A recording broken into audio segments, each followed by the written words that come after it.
This is not exactly what you think it is. What you think it is a large planter with a large plant in it. What it actually is a large planter with a kind of small plant in it. I'm tidying up some things as we go into fall, and this planter is one of them. It needs some holes drilled in it, and then I will show you exactly how I make it work.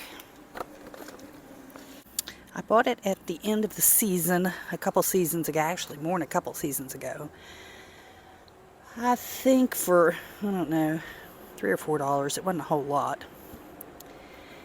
But it does need holes drilled in the bottom, so that's what I'm going to do now, because it doesn't drain. And I figured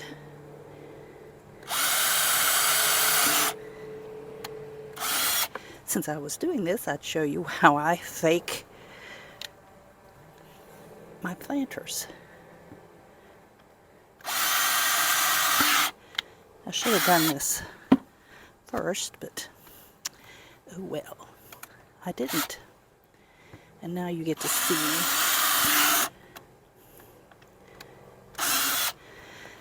Now I know there's some folks that's going to be fussing about the quality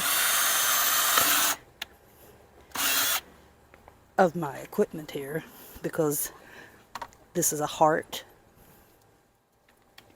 It's from Walmart. It was also on clearance sale a couple seasons ago, and I didn't pay that much for it.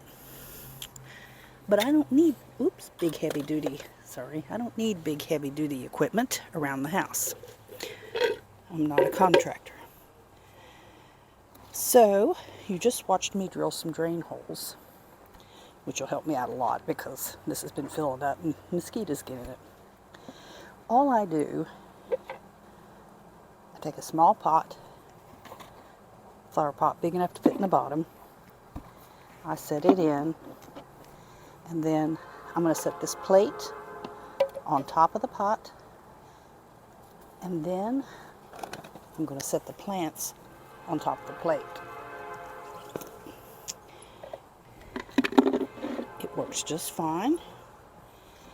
And if you say, oh, that won't work, I'm going to say, been doing it for about 6 years now.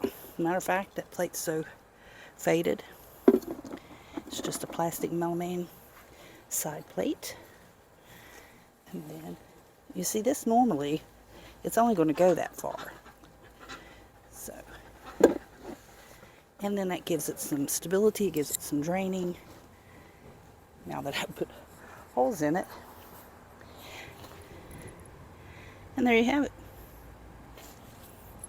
I've got some other stuff to do here this morning, but there they both are.